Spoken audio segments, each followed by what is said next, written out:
अस्सलाम वालेकुम। आज हम एक ऐसी दवा की बात करने वाले हैं जिसका नाम तकरीबन सबने ही सुना होगा, स्टेटिन्स। लेकिन क्या हम वाकई जानते हैं कि ये है क्या, ये काम कैसे करती है और आखिर ये इतनी आम क्यों है? चलें, आज इसी को समझते हैं। अच्छा, तो शुरुआत एक सवाल से करते हैं। क्या आप अंदाज़ा लगा सकते हैं कि आज दुनिया में सबसे ज़्यादा प्रिस्क्राइब की जाने वाली दवाओं में से एक कौन सी है? कोई अंदाज़ा? चले मैं बताता हूँ, और जवाब शायद आपके लिए थोड़ा सरप्राइजिंग हो। वो दवा है स्टैटिन्स। जी हाँ, बिल्कुल वही दवाएं जिन्हें हम सब कोलेस्ट्रॉल कम करने के हवाले से जानते हैं। तो आज का हमारा मौजू यही है कि ये स्टैटिन्स आखिर हैं क्या भला।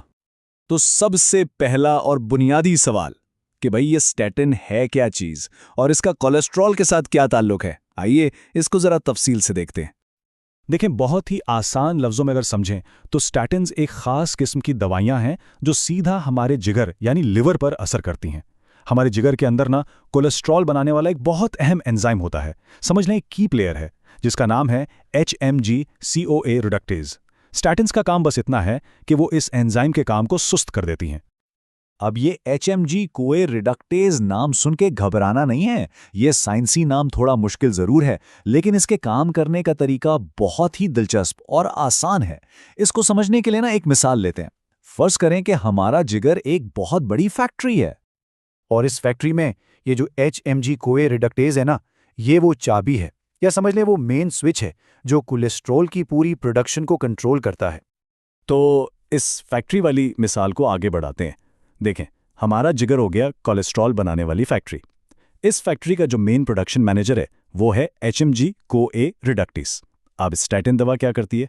वो सीधा इस मैनेजर के पास जाती है और उसे कहती है कि भाई साहब, प्रोडक्शन थोड़ी आहिस्ता कर दें।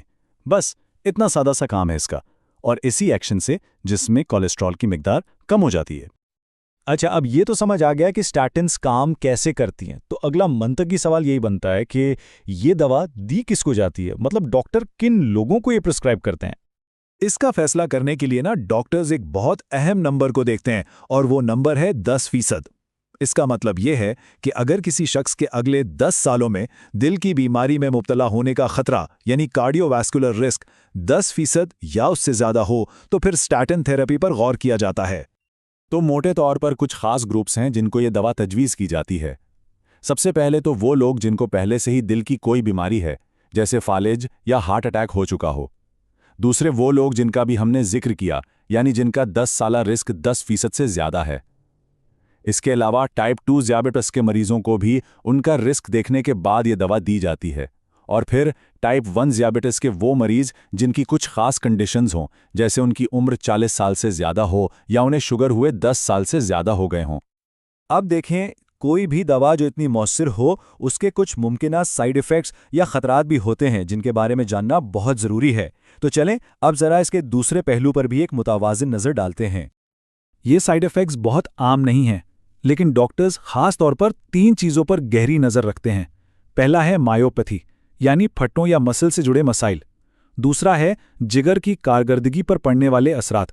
और तीसरा, कुछ खास मरीजों में, खास तौर पर जिन्हें पहले फालिज हो चुका हो, उनमें दिमागी हेमरेज का खतरा थोड़ा सा बढ़ सकता है। तो ये मायोपैथी आखिर है क्या? देखें, ये एक वसी इस्तिलाह है। इसमें पट्ठों का हल्का फल्का दर्द भी शामिल हो सकता है, जिसे मायोल्जिया कहते हैं, और पट्ठों की बाकायदा सोजिश यानी मायोसाइटिस भी। कुछ बहुत ही रेयर केसेस में ये ज़्यादा संजीदा भी हो सकता है। यहाँ एक बहुत ही दिलचस्प नुक्ता है, वो ये कि सारी स्टैटिन्स एक जैसी नहीं होती, उनकी भी किस्में हैं। कुछ होती हैं लिपोफिलिक, जैसे सिमवैस्टेटिन।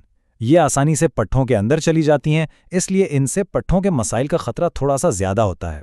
दूसरी तरफ है हाइड्रोफिलिक स्टैटिन्स, जैसे रोसुवैस्टेटिन। इनमें यह खतरा निस्बतन कम होता है। अच्छा, और जहाँ तक जिगर की बात है, तो इसके लिए एक बहुत वाज़ेह उसूल है। डॉक्टर्स खून के टेस्ट करवाते रहते हैं। अगर उन टेस्ट में जिगर के एंजाइम्स अपनी नॉर्मल रेंज की ऊपरी हद से 3 गुना यानी 3x तक पहुंच जाएं और वहीं रहें, तो फिर इलाज को रोक दिया जाता है। और हाँ, 2 ऐसी सूरत हाल हैं जिनमें बहुत ज़्यादा एहतियात की ज़रूरत है। पहली ये कि हमल के दौरान स्टैटिन्स बिल्कुल इस्तेमाल नहीं की जाती, और दूसरी, कुछ खास किस्म की एंटीबायोटिक्स जैसे इरिथ्रोमाइसिन के साथ भी स्टैटिन्स को आर्जी तौर पर रोकना पड़ता है। इसीलिए ये बहुत ज़रूरी है कि अपने डॉक्टर को हमेशा अपनी तमाम दवाओं के बारे में बताया जाए। चलें, अब ज़रा इस दवा को इस्तेमाल करने के हवाले से कुछ अहम और अमली बातों पर नज़र डालते हैं। एक बहुत आम सवाल जो अक्सर लोगों के जहन में आता है वो ये है कि स्टाटिल लेने का बेहतरीन वक्त कौन सा है? क्या इसे सुबह लें, दोपहर में या रात को? कोई फर्क पड़ता है? तो इसका जवाब है जी हाँ, फर्क पड़ता है। और बेहतरीन वक्त है रात को सोते वक्त। इसकी वजह बड़ी सीधी सी है। हमारा जिस्म, खास तौर पर हमारा जिगर, ज्यादातर कोलेस्ट्रॉल रात के वक्त बनाता है। तो जब फैक्ट्री रात को चल रही है तो दवा भी उसी वक्त दी जाए तो सबसे ज्यादा मौसर होती है। खास तौर पर वो स्टैटिन्स जिनका असर जिस्म में कम देर रहता है, जैसे सिमवेस्टेन। अब बात करते हैं खुराक यानी डोज की। ये इस बात पर मुनसर है कि दवा किस मकसद के लिए दी जा रही है। अगर तो मकसद प्राइमरी प्रिवेंशन है, यानी किसी ऐसे शख्स को मुस्तकबिल में दिल की बीमारी से बचाना है जिसे पहले कभी मसला नहीं हुआ, तो अमूमन 20 मिलीग्राम की खुराक से शुरू किया जाता है। लेकिन अगर सेकेंडरी प्रिवेंशन का मामला है, मतलब किसी को पहले ही हार्ट अटैक या फालिज हो चुका है, तो फिर उसे दोबारा होने से रोकने के लिए 80 मिलीग्राम जैसी ज़्यादा ताकतवर खुराक दी जाती है। तो आज हमने समझा कि स्टेटिन्स किस तरह हमारे जिस्म की कोलेस्ट्रॉल फैक्ट्री पर असरअंदाज होकर दिल की बीमारियों के खतरे को कम करती हैं। यह वाकई एक बहुत अहम दवा है। लेकिन यहाँ एक बड़ा सवाल पैदा होता है।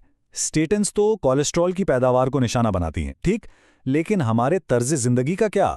हमारी खुराक, वर्जिश और दीगर आदात, ये सब दिल की सेहत को बरकरार रखने में कितना अहम किरदार अदा करती हैं?